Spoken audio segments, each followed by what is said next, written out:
സമാന്തരമായിട്ട് പറഞ്ഞു പോകുന്ന രണ്ട് കഥകളാണ്.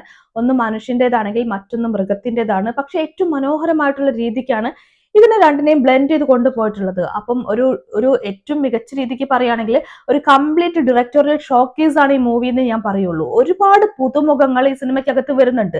ഇതിനകത്ത് രാജേഷ് മാധവൻ, റൈന ഇവർ രണ്ടുപേരും മാത്രമാണ് നമുക്ക് അറിയുന്ന ആർട്ടിസ്റ്റുകളായിട്ടുള്ളത്. ബാക്കി അത്രയും പേരും പുതുമുഖങ്ങളാണ്.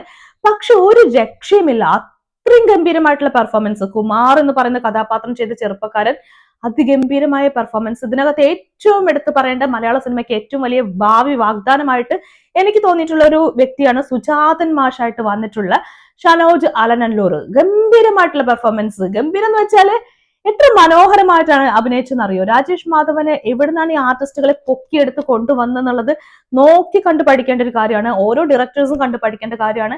അപ്പൊ അവരുടെയൊക്കെ പെർഫോമൻസ്, ഇതേപോലെ തന്നെ കുമാറിന്റെ അമ്മയായിട്ട് അഭിനയിച്ച ആ പുള്ളിക്കാരുടെ പെർഫോമൻസ് എല്ലാവരും ഗംഭീരമായിട്ട്. അതേപോലെ തന്നെ എടുത്തു പറയേണ്ട ഒരു കുട്ടിയുണ്ട്, അവളുടെ പേരൊന്നും എനിക്ക് അറിഞ്ഞൂടാ, പക്ഷെ ഒരു പെൺകുട്ടിയുണ്ട്, നേരെ ഓപ്പോസിറ്റ് കുറച്ച് ഏഷണി കുത്തിത്തിരിപ്പൊക്കെ ആയിട്ട് നടക്കുന്ന ഒരു കഥാപാത്രമായിട്ടുള്ള ഒരു പെൺകുട്ടി.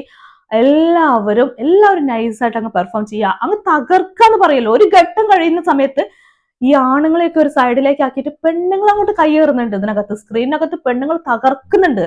അതൊക്കെ ഗംഭീരമായി ചെയ്ത് വെച്ചിട്ടുണ്ട്. അപ്പൊ എല്ലാ രീതിക്കും നോക്കുകയാണെങ്കിൽ ഗംഭീരമാണ്. പെർഫോമൻസിന്റെ കാര്യത്തിൽ അതിഗംഭീരമായിട്ടുള്ള സിനിമയാണ് പെണ്ണും പൊറാട്ടും.